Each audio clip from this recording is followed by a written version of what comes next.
Hello everybody, it's Cynthia at Cornell Farm's kitchen garden.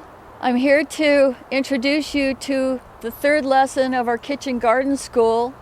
It's called Succession Planting Practices and Principles. Okay, let's get started, and I will define succession gardening as a method of gardening where we plant our gardens throughout the gardening season.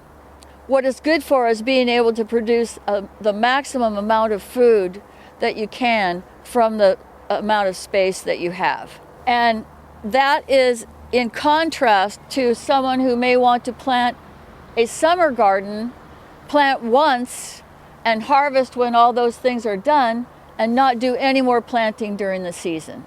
Okay, so now we're going to talk about some of the succession planting practices. In this bed here, I planted strawberries last year, and I did come in this year and plant a few new ones to bring in some June bearing to give me more strawberries in the early season than I get from all these other ever-bearing strawberries.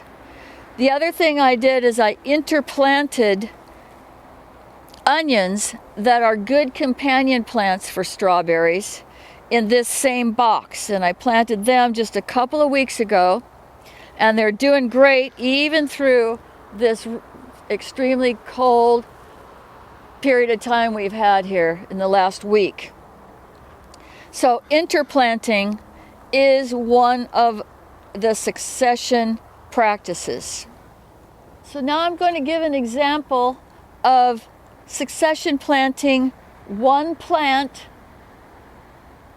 2 weeks apart as a means of extending my harvest into the future, and also so I can get more peas. Peas like it cool.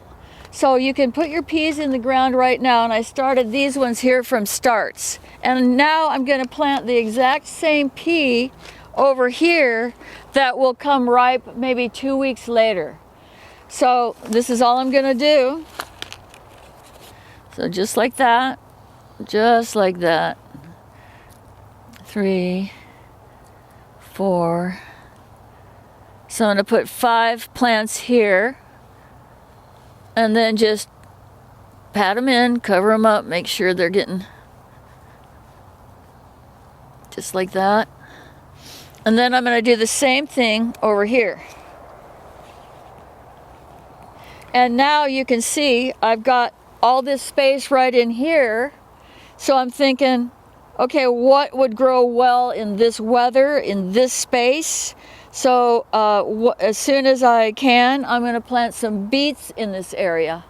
And they will also be finished and ready to eat and harvest before I put in the tomatoes in this bed in June. But that kind of succession planting I'm going to do is a little different than using one variety and planting it twice. So because tomatoes can be planted such that you can have a early fruiting variety, a mid-season variety, and a late season variety, so that you can extend the tomato harvesting season across a larger part of the summer. So I just want to show you, because we're here, how cool these season extenders are. So what I did was I just piled dirt around them like this so that they wouldn't blow away. And now I'm a true believer in these cloches. So my goal with this bed is to interplant greens so that I can have consistent greens growing here. So I can pretty much fill this bed up with spinach and lettuce, parsley, chives, and arugula. Then as these become ready to harvest, I'll pull out those plants, and that would be a place where I could put a seed for something else to grow. So, or another kind of lettuce to grow. And there are cool weather lettuces and there are warm weather lettuces. So over the course of this spring, we'll be eating these plants, and then we'll interplant as we get closer to the summer with Batavia varieties of lettuce that are more heat tolerant. So we're going to transition this bed to more heat tolerant greens.